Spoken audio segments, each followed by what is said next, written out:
When I say NBA playoff upset, what round comes to mind? Because for me personally, it's the We Believe Warriors. I remember watching that series live when they destroyed the Mavs. And looking back at it now, Don Nelson is one of those coaches who retired and stopped getting the credit he deserves immediately. But he was coaching 2022 basketball back in 2007. Really in the 90s with the Run TMC teams also, just getting up and down the floor, having not a big, but a bigger player in Chris Mullin who could shoot. But the 2007 first round against the Mavs, they went small, played 5 out. That's 2024 shit. And they destroyed the Mavs with it. And I'm going to be honest with you. Anybody who listens to the show, anybody who's halfway familiar with me, you know, born and raised in Miami, diehard Heat fan, idolized Dwyane Wade. That season after is when Dwyane Wade got hurt. So my favorite player, it was a whole lot of Baron Davis. I'm going to be honest with you.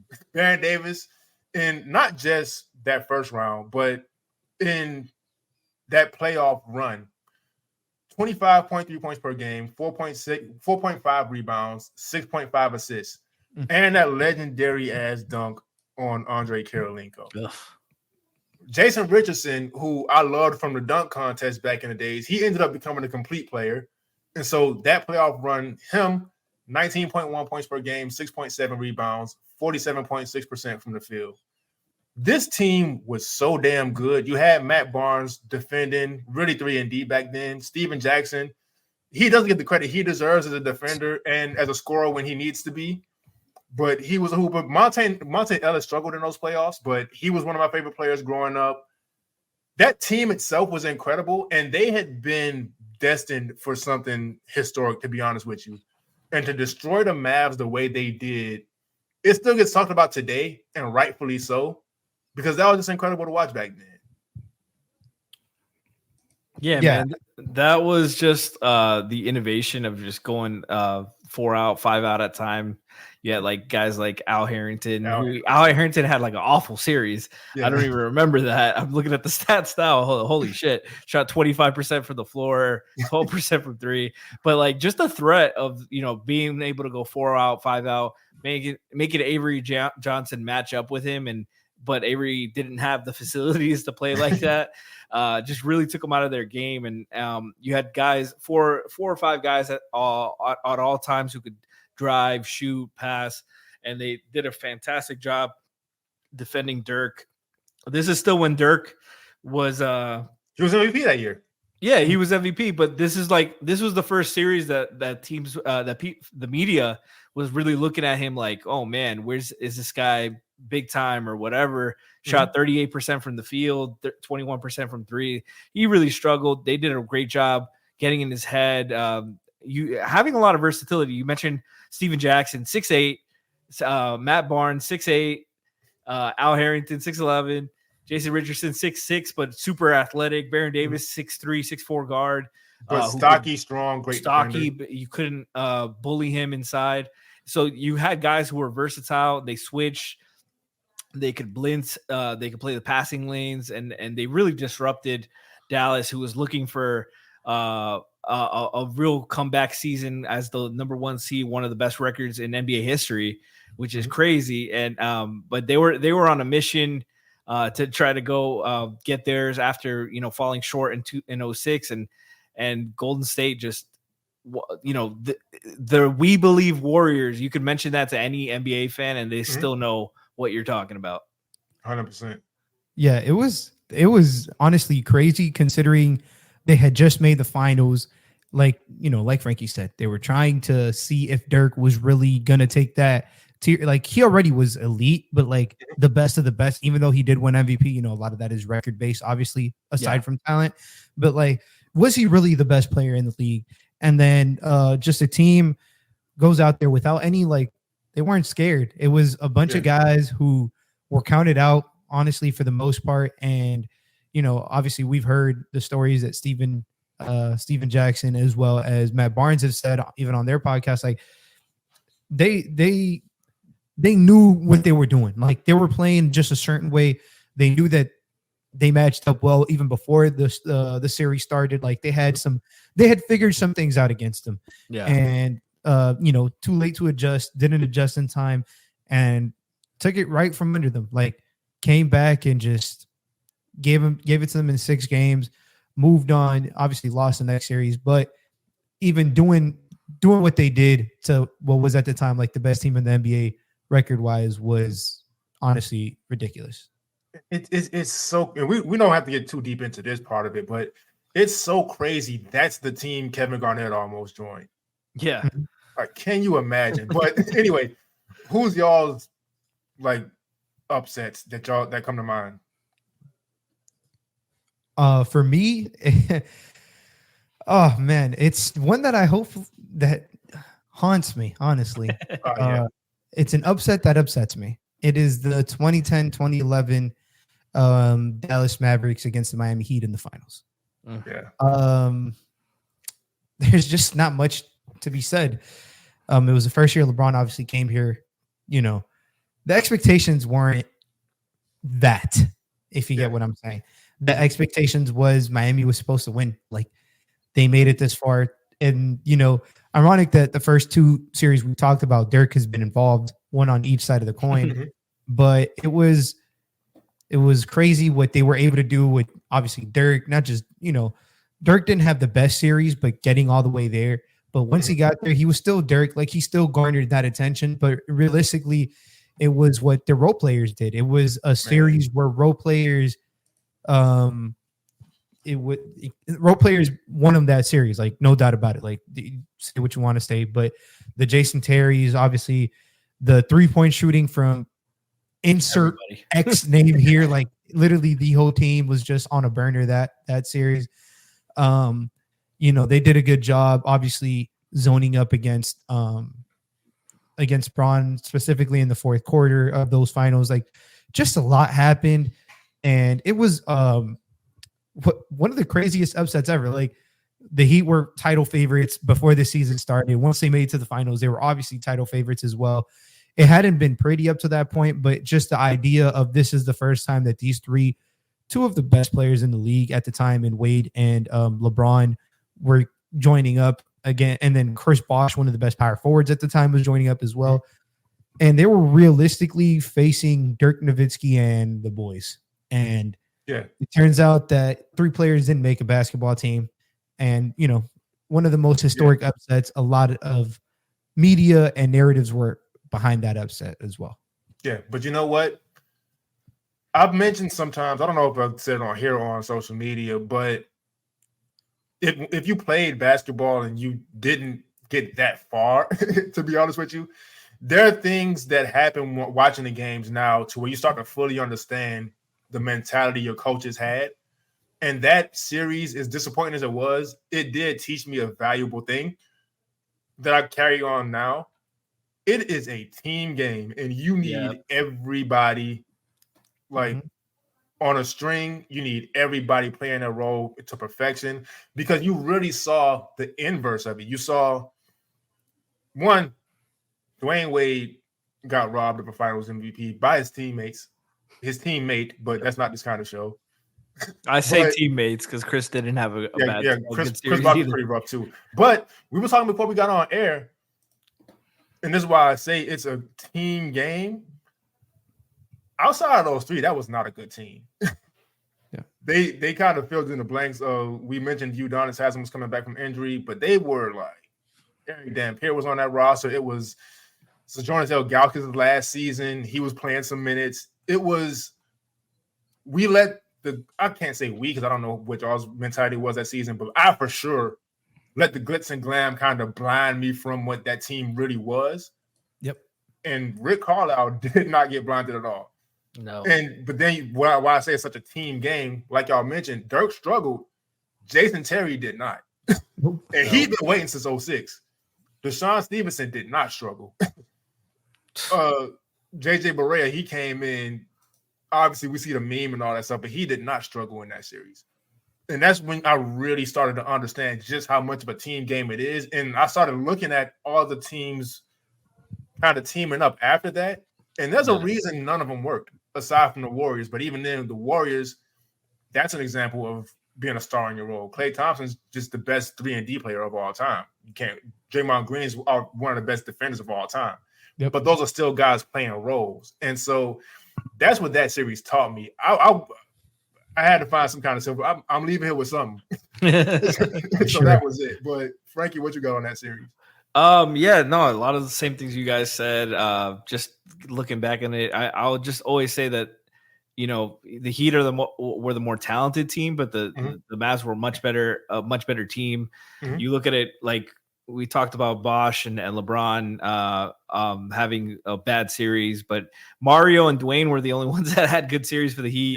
Yeah. Udonis coming off an injury, struggling. Mike Miller shot 30% from the field, 38% from three. But was rough coming off a lot of injuries. That was really started getting a lot of injuries and struggled. Mike Bibby, awful, 29% from three. Eddie Howe, like they couldn't trust Joel Anthony because he was good defensively, but 28% from the field, and he couldn't catch. Worst hands ever. So they were playing 4-on-5 with him. He was just clogging up the space. This was before Chris was shooting three, so they were playing it all inside. LeBron and Dwyane weren't 3-point shooters at the time either. So it Rick going zone a lot and packing the paint really diminished them because the Heat couldn't make them pay. They didn't have the shooters. Mario was the only one who really came to play when it came to shooting the three ball. Yeah. And it hurt them. You know, you compare them to the damn Mavs. Deshaun Stevenson hit 13 threes that series, 56% from three, and he killed them. They killed them. Everybody who played for them, for the Mavs that year, Jason Terry was a monster. They couldn't guard him at all. Just mid-range, 3-point line, whatever. JJ Barea didn't even have a good series. He shot 38% from the field, but not on paper he didn't have a good series. Yeah, in the box score he didn't, but but he hit the shots that mattered too. Like it was just, but it was that he was slicing through the defense, getting to the paint, putting pressure on the rim, distributing the ball. Him and Jason Kidd having two guys at the top, and then you can come off with off the bench with Terry and bring that pressure and just show your depth and outgun the Heat. And then they did it. You know, Sean Marion did a phenomenal job on LeBron, obviously. And then Tyson Chandler being able to help off Joel Anthony. You get to double team him. And you know, a lot of people just discredit LeBron. Like he had a horrible series and he shrunk, but there was, you know, you got to give the Mavs credits too. They did a lot. 100%. They played a huge part in doing so. Yeah. Yep. And who's your upset, Frankie? Since we're talking about one of the Heat's worst moments, I'm gonna go with one of the best. I was caught between the 2020 Eastern Conference Finals, just because that, you know, Bam's block in Game 1 at the buzzer, almost at the buzzer to block Tatum. You know, that was a series. That was the first series that year that I was like, that I don't think we're the better team. But I think we can win, but things have to go in our favor. And the Heat kind of showed that, you know, with a really balanced attack. They had 6 guys average double figures, 4 guys averaged 19 or more. It was just complete, utter destruction. Daniel Tice was not a wash with Bam Adebayo. Bam Adebayo led the Heat in scoring that series. And it was great. It was great to see them score, but I'm going to go with the 23 Heat versus Bucks in the first round. Just because, as a Heat fan, that was one of the worst, most unbearable seasons I've ever witnessed, and I'm sure you guys probably felt the same. I hate it. But it was just a chore to watch them. They were so inconsistent, so frustrating. The injuries, the inconsistent shooting, the inconsistent performance, and then Jimmy Butler turned into a supernova. 37 points per game. He averaged more points than minutes. Crazy. Let me say that again. 37.6 points per game, more points than minutes. He went supernova that series. He turned into MJ's son. Shot 44% from three that series. He was insane. You know, obviously you can't talk about that series without Giannis' injury, but they won the only game he missed. And weren't they already down like 0-3? or 02 when he No, got no, hurt? that was 2020. I'm talking about last year. Last year, when did he get hurt? He got hurt. He missed. He got hurt one. game 1, missed game 2. They won. Milwaukee won that game, and he came They got back. their ass beat. Yeah. He came back game 3, and they lost. They lost every game he played. Yeah. And he was good. He was really good that series. It wasn't because he was injured. He shot 52% from the field. He averaged 23 a game. Like he had a bunch of great performances.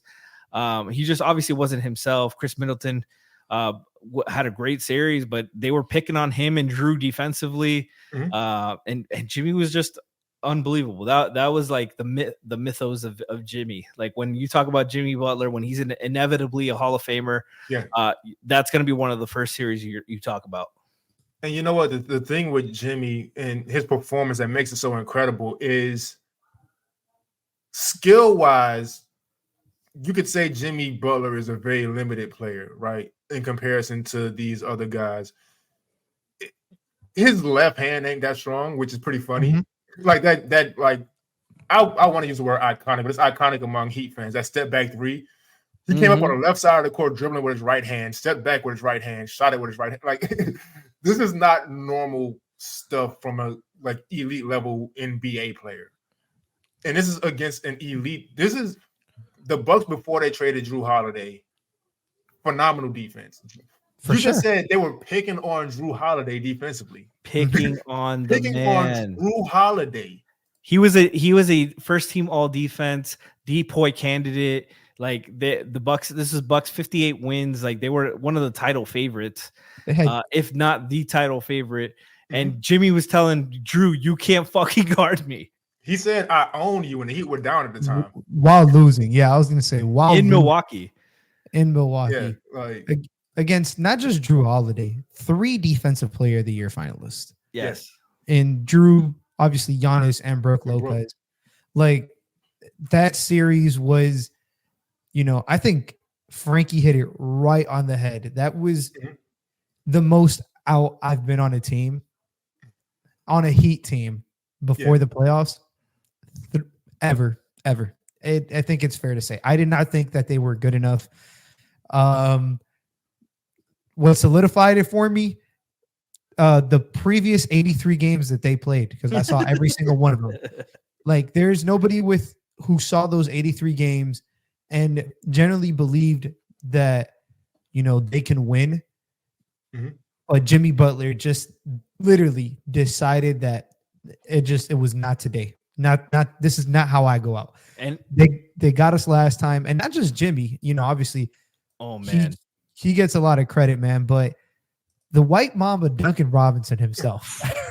I was going to bring him up next. Go did do not it. miss. He didn't miss, man. Like you can after say not playing all season. Yeah, after being coaches' decisions, DNPs, and injuries. A lot of things mixed into it, but generally just barely played that season and just stepped up in the craziest way possible that series. I believe you saw like 70 something percent. 73.7% from 3. That shit is crazy. That is generally crazy. He single-handedly won him a couple of games when Jimmy wasn't on the floor for like a couple of stretches in games when Jimmy wasn't on the floor. Tyler getting hurt against probably the first team that he could have actually shined on because they're playing drop coverage and he played really good. Yeah. And he played really good in that first half of that first game. Yeah. Broke his hand, couldn't play no longer. Gabe Vincent stepping up game 4, hitting that ridiculous shot to literally put the nail in the coffin of the series.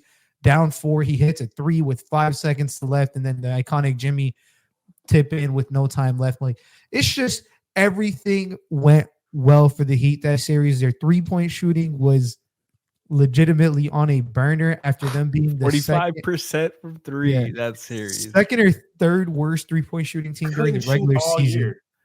And we got to talk about Caleb Martin hitting that step back 3 with Giannis on his face, putting the you can't guard me, doing that. You talk about Bam Adebayo with the triple double, battling through injuries that whole series. One of the worst series he's ever played. Period. Offensively, just couldn't do anything, and then and dragging his leg. Like you could not tell me that guy was healthy, but he was battling. He had a 20-point triple double in the closeout game. Him and Jimmy with the high-low passing game. Everybody on the team was shooting threes. Kevin Love, 43%. Caleb, 43%. Gabe, 42%. Jimmy, 44%. Max Strus, 41%. Victor Oladipo, in his limited time, 40%. And Tyler, 50%. Like, everybody was shooting the ball insanely. Like, it was just a team effort. They believed in themselves. And I'll tell you, like, if we talk about the We Believe Warriors earlier, and this was the We Believe Heat, and they went to they pulled it out of their ass and made it all the way to the finals that year. And that was insane.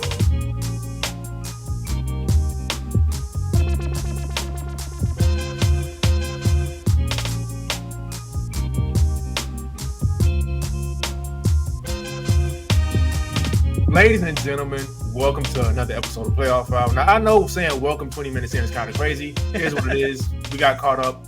Interesting stuff. Make sure you subscribe to the channel. Make sure you subscribe to the podcast if you're listening on Spotify, Apple, whatever. That said, Lou, how you doing today? Oh, man. Pretty good day, man. Was getting into full-on draft season in the NBA, at least for me personally. So I'm really digging into... I'm in my bag right now, man. I'm in my bag.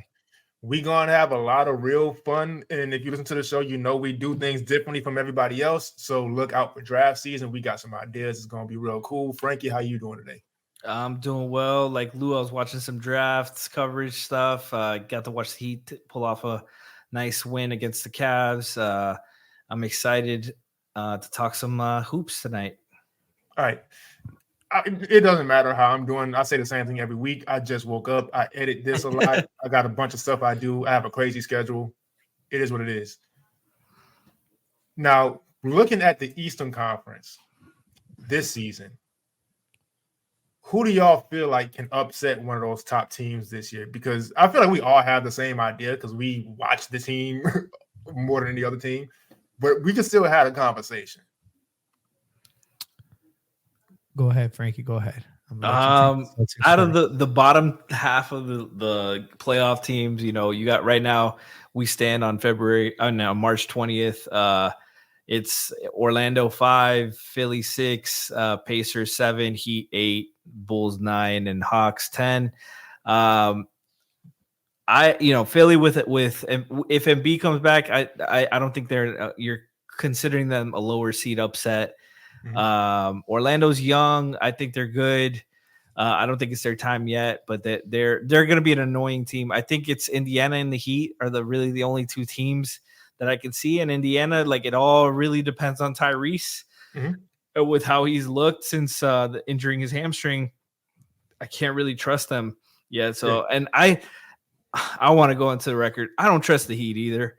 I believe in this team. The only reason I believe in this team is because they did it last year, and I'm hoping they get healthy enough to pull it again as a Heat fan. But I'm not picking them to beat anybody. But if any team in the lower half is going to do an upset, it's going to be the Heat, in my opinion. Just they have Jimmy Butler.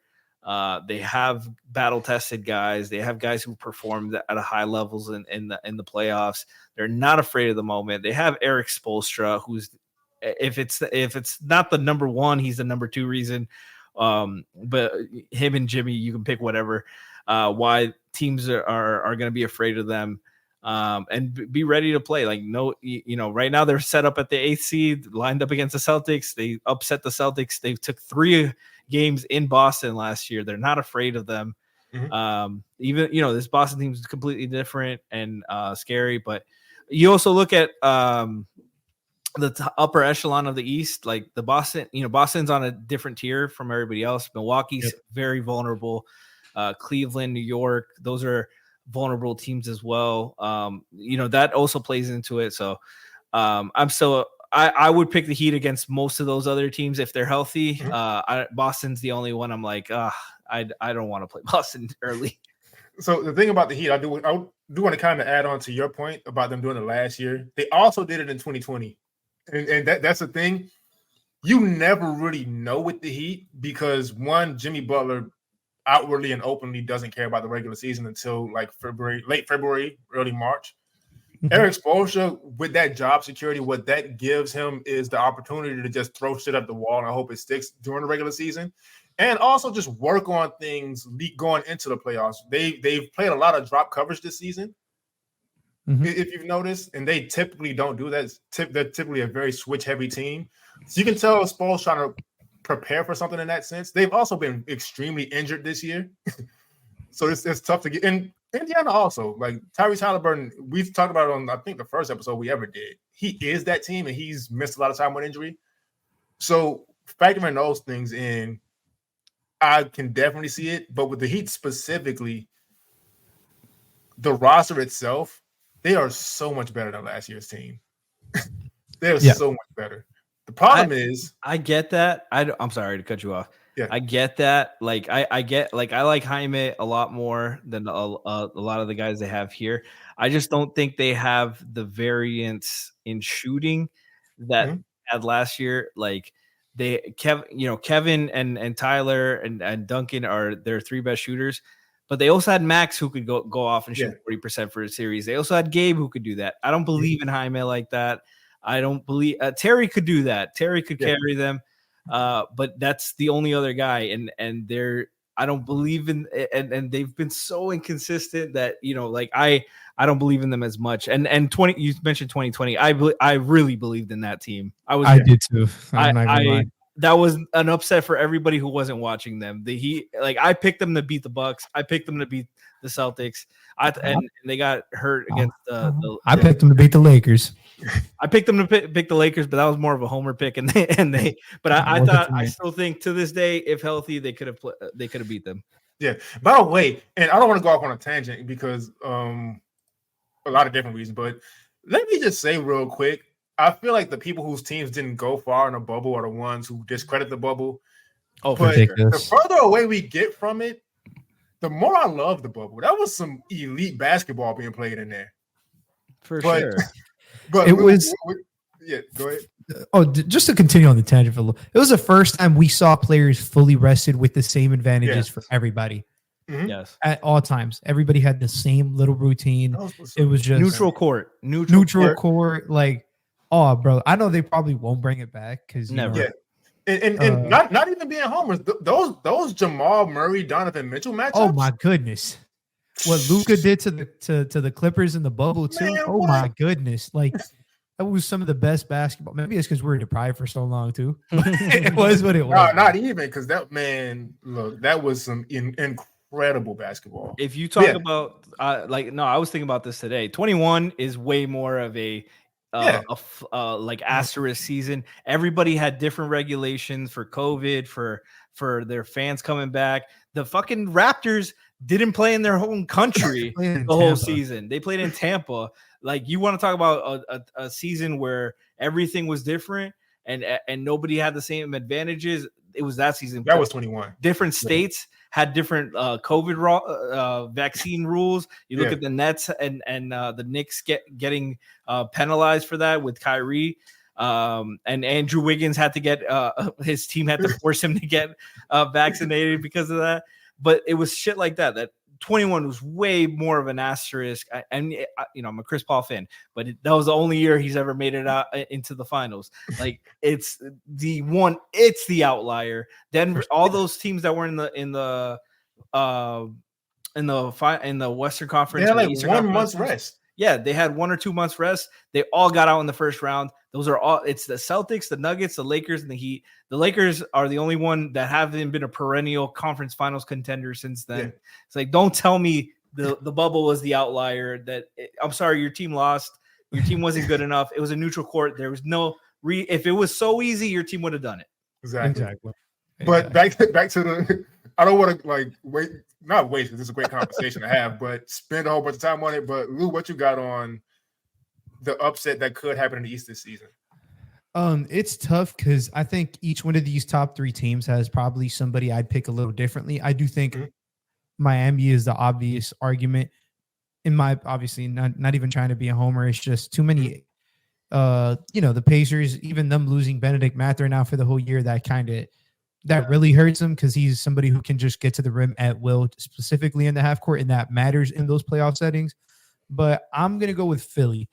The reason I'd call it an upset is because it's only specifically against the Celtics. Right. They're currently the 6th seed, but everything is just like everybody's like a game apart between like 6 and 9. It's kind of what it is. I mean, 6 and 8. Sorry, it's kind of what it is. So it's that I digress from there. But if Philly does end up going to the play-in, losing the first game, winning the second, and they do end up playing Boston, I think that is probably obviously healthy Embiid, big asterisk, but that's a matchup early in the season people were anticipating maybe in the conference finals. So I'd be remiss to not call that an upset. I get that Embiid healthy is thing. Obviously, that deserves. They're completely different team when he plays, but I think we're just talking about 1 seed, 8 seed, et cetera, just the lower seed coming out on top. That Philly team, if they get Embiid healthy, I don't know how much they can throw at him. We get what Horford is, but I think the hierarchy this year is a little bit different than what they had last year in the playoffs. I personally think Tyrese Maxey is for real. So that's a thing. They added a veteran proven player in the playoffs in Kyle Lowry, championship pedigree. His time might have ended a little differently in Miami, but we know who he is as a player. At least in the playoffs, like, you know what you're going to get from him. And he's in a team that values that, obviously. And, Buddy Hield, the difference that he makes for this team compared to last year, just having that proven shooter. Now you can't really necessarily double. Tyrese Maxey being a light out shooter from 3. Now you can't necessarily double. Tobias being, just providing that offense. Batum being a proven, talk about a super underrated X factor in a series like that. 3-and-D player to the core and a very good playmaker. Like, Philly can realistically give any of these teams trouble. I don't think any one of these teams would like to see Philly in a first round series. If they're healthy, like with Embiid, as a Heat fan, I'd like to see Boston play Philly in the first round with the healthy Embiid, because I still think Boston wins, but it's possible playoff upsets. So it would definitely, nothing would be more upsetting than the best team in basketball this year getting outed in the first round. So I think just Philly is the obvious answer, probably the only team that's honestly fully capable of even doing that. More so than Miami if they do have Embiid healthy, just because the amount of layers that they can throw. I don't know if Kristaps is going to be, it's just so many factors that go into this series. I ultimately do think, and Nick Nurse, I do think he's a very good coach. Thank you. I was waiting for you to mention Nurse. It's going to be a nice battle. Obviously, he gets Lowry back. They know each other well. Like, they know what they want to do when it comes to winning. They're going to throw different things at Tatum and Brown and whoever it may be, Porzingis. And to be honest, sometimes it just comes down to having the best player on the floor. And if Embiid is healthy, he's the best player on the floor. Absolutely. And you know what, too? Both y'all make great points, because one, Nick Nurse is a great coach, and what he specializes in is slowing stars down. His time in Toronto, star players, including Joel Embiid, which is funny enough, hated playing against the Raptors, because Nick Nurse would always draw something up to just make their lives a living hell, right? So that's something Tatum and Brown have to watch out for, right? Yep. This season, the Celtics X factor has been Kristaps Porzingis. He has been incredible and incredibly efficient in a low post. You're not just getting that off against Embiid, though. And so if that lines up in that kind of way, again, Boston's been dominant, so I'm not going to say it will happen. Right. But, historically dominant, but it could happen. I think it definitely could happen. Yeah, and Embiid's improved. One of his biggest weaknesses for years has been his passing versus double teams. He's improved at that. He was averaging like 6 or 7 assists a game. One of the most prolific per minute scoring seasons we've ever seen in NBA history. And Nick Nurse is a proven head coach in the playoffs, won a championship, slowed down Curry as well. You can mention that Raptors team getting a lot of breaks with injuries versus the Warriors, but they face a lot of tough teams. They face the Jimmy Butler, Joel Embiid Sixers, one of the most memorable series, and they did a number on Jimmy that year. And he's just not afraid to like experiment. He's like Spo in the sense he'll throw a zone out through the box and one. So he'll mix the coverages up. And Boston has had a phenomenal season. I feel like they're the team that's like a real upset. Like I feel like everybody else, Cleveland is not really battle tested. They lost against the Knicks, probably, and I feel like they were the favorites in that year. In that series, I think so. Series, yeah. The Knicks are really good, but if they're not healthy, they have their question marks. Every team has their question marks, really, besides the Celtics. And but Mazzulla, we don't talk enough about him losing to the 8th seed last year with home court advantage. 3 games in home, obviously Game 7 with the Tatum injury, but Mazzulla has had a phenomenal year as a coach. I think he's a good coach. But if you can get out coached and you get a problem that you can't solve, that can be the difference in a series. Yeah, that's the thing. Like with the playoffs, and it's not to discredit the Celtics because again, they're doing historic stuff, but they've had incredible regular seasons before. Yeah, and their player and Jason Tatum's a lot better making quicker decisions with his playmaking and all that stuff. But their player types, and that's why Kristaps is so important.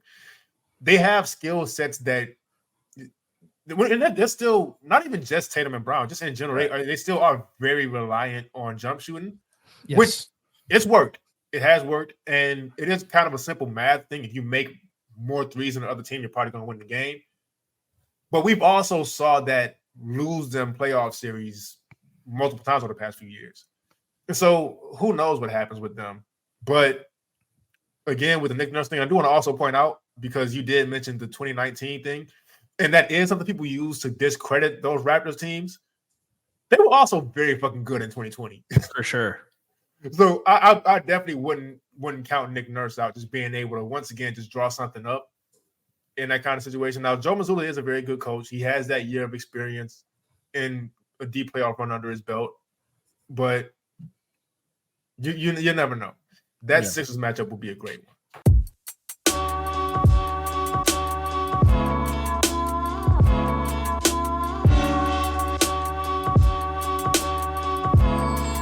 Western Conference. Now, this conference is insane. We checked before. I believe the 10th seed right now is 8 games above. No, the 10th seed is 3 games above 500, the Warriors. Then the 8th seed is 8 games above 500 right now in the West. It's kind of hard for me to even say something would be an upset because this conference is so deep, man. But Lou, who do you have that could potentially upset somebody in the West? I'm going to start with the top seed because I do think this is probably one of the most interesting things, but I think this is the biggest quote unquote upset, maybe for basketball purists, but maybe not for the media. For me, it's OKC. Disclaimer: I fully trust OKC. Yeah, This is a tough question to answer. We're playing what ifs. Who do I think if it is possible? For me, it being Lakers. They've played 4 times this season. Lakers have taken 3 games. I've seen 2 of those, 2 of the 4 games that they've played. And it's not that they have answers for Shea. It's just that on the other end, they don't have an answer for LeBron. Yeah. And it's the Lakers have been hot, and they do have certain players who have been very good on the floor when paired with LeBron. Taurean Prince has been very good against OKC this year just because he can, 3-and-D, and he's somebody who can take it up to the next level in the playoffs. Obviously, Cam Reddish has done a good job too on Shea. Like there's no answer for Shea, but the thing that's kind of worked the most is just throwing lengthy defenders on him. So that's he struggled against both LA teams because of that. But I say struggled and he's put up 30, but you get the point. Like the offense has struggled even though he's got it in his own because it's tougher. But it's the team I think can kind of showcase some of the Thunder's weaknesses, specifically when it comes to size. They are not a tall team by any means. 6'5", Shay's like 6'5". Somebody's gonna say something aside from Chet, Yeah. they're not a tall team. Yeah, aside from Chet for sure, and even Chet is tall, but he's not necessarily like he's tall it's for not a point small. guard. No, he said Chet. Sorry. Oh, Chet. Yeah, I'm sorry. Chet or Shay. Sorry. Chet. Oh yeah. So he's tall, but it's a different kind of tall, obviously. Yeah. And it's just the Lakers have a lot of burlier builds, playing on the court at the same time. They offer something different. They have a lot of playmakers, and OKC is a team that like to rotate early and help strong. And the Lakers have LeBron, who's one of the best doing that. D'Lo, who's been sensational. AD is a good passer. Reeves has been a good passer. Taurean Prince is, he moves the ball well. Obviously, not like in terms of an elite playmaker, but just veteran players who do veteran things and can help you win certain series, along with having LeBron, AD, D'Lo, Reeves, who've been, who are all plus passers. So I do think that if it was to be an upset from a team, specifically to OKC, I do think it would be. I don't know if they would beat the other teams, the Lakers. I don't think they have what it takes. But against OKC, I do think the Lakers might just take that series. And so, go ahead first, Frankie. Sorry, I was just going to add one thing to it. And you mentioned the Lakers matchup specifically against OKC. One of the OKC's weaknesses this season has been rebounding. They're a gang rebounding small team. They use their athleticism to defend, but they're not a lot of physicality in there, and they're susceptible to that.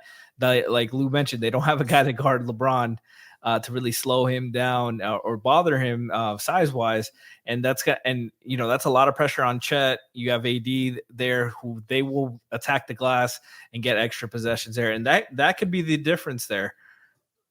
Yeah, and so the thing that concerns me about the Lakers is Jared Vanderbilt being out.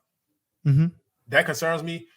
But the thing that concerns me about OKC, and this is not to discredit them in any way, but they are a very young team. Now, there's two ways that can go. It could be a young and energetic team that just runs you off the floor and wins. But the playoffs are like you grow up. Another thing like your coaches tell you, and you really understand when you get older. So much of basketball is mental. Especially in the playoffs. The playoffs, it's all mental. That's why you have these skilled teams who get eliminated in the first round, and you kind of just wonder what happened with them. It's all mental. And again, not to discredit OKC. They are young. They are a smart team. They are a well-coached team. But you got LeBron James on the other end, who's probably the smartest player to ever touch a basketball. So I understand, like, the Darvin Ham jokes and the pockets and a knot on his head. That's cool. And he makes weird decisions, so I can't blame anybody for being disappointed with him. But when it comes down to it, you got LeBron making these decisions. And I think LeBron, and part of why OKC struggled with the Lakers, LeBron can pick any team apart. But when people say that you don't want to bet against LeBron, that's not even necessarily because of the talent. It's because in the playoffs, he is going to outthink you, and he's going to tear you apart and rip you to shreds mentally. Making the correct decisions on both ends. Just, he is that smart of a player. So I don't know if OKC is going to really be able to overcome that. But again, there's also a changing of the guard sometimes. LeBron's not going anywhere. But this regular season is an example of how things switch. There was a point in time where the Detroit Pistons were the absolute best team in the NBA. Like, things turn in the league. And so right now, OKC could be legit, and they feel legit. They do. And they look legit. So this could be one of those situations. But at the same time, it's like I said, it's hard to bet on a LeBron-led team because of the mental aspect of it. And when you add that he's going against a young team that doesn't have the playoff experience just yet, who knows? You spoke a lot about like IQ too, Kenny. And, they also did on their latest pod. And, it's true what you said. Like, you don't want to obviously a lot can be made of whether the Lakers, are overhyped sometimes. That doesn't really matter. But the truth is, last year they made it against the conference finals. Yeah. And the guy that they lost to was probably one of the smartest players in the league right now. Yeah. One of the smartest players ever. And that's what you need to combat LeBron James. Obviously, aside from somebody who can do the dirty work and guard him, but that's an area where OKC has a lot of intelligence. Jokic is a different tier. LeBron is a different tier. Yeah. So who on that team can take that responsibility to be that level of IQ player? It might sound crazy. It might have to be somebody like Gordon Hayward. It's not crazy. Gordon Hayward's a very smart player. Exactly. Just somebody of that level to just kind of break things down for maybe not even while he's on the floor, but just help the team process what LeBron is processing so they can counter. So I think that's going to be a phenomenal series because there's no doubt the talent that OKC has. It's just, I don't know. I do think that they do match up well. And if I was a betting man, which I am, depending on how Vegas looks, we're not sponsored yet, but depending on how Vegas looks, I will be probably putting some money down on the Lakers to win just because, returns on investment. But you mentioned the IQ and you look at the teams that have beaten LeBron. It's the Popovich, Duncan, it's Jason Draymond. Kidd, Rick Carlisle, Draymond, Steph Curry. Like those are the teams. Those are the teams that have won. Rondo.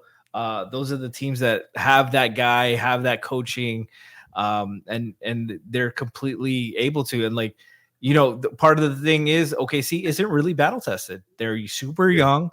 They have one of the youngest. I really believe in them. They're super talented. I love their future. They have the best young core in basketball. I don't think that's a debate. You have SGA in the front and Chet, and they have a million picks to get better and I keep adding to it. And J-Dub, of course, J-Dub is amazing, but they also have great compliments like Aaron Wiggins and stuff. But Hayward's their vet. Hayward and Biyombo and Muscala are their vets, and those, no disrespect to those guys. Those are guys that have been in the league and have earned their keep, but they're not at that Hall of Fame. This guy's a for sure able to be a future coach in the league.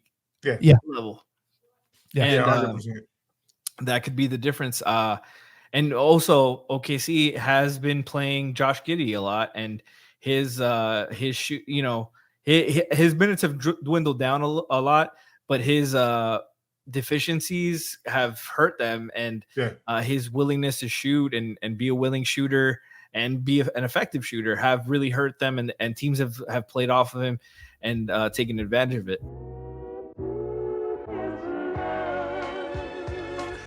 Thanks for tuning in to another episode of Playoff File.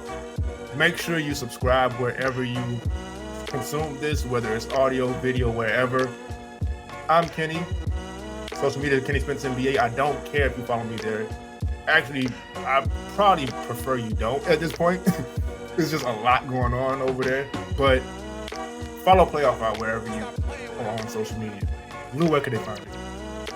It's going to be at SaucyTakes on Twitter with no spaces and a Z at the end. Frankie, where can they find you? Frankie G _ on Twitter, Frankie with a Y. All right, and if you like the music, that's by my brother Devin Spence.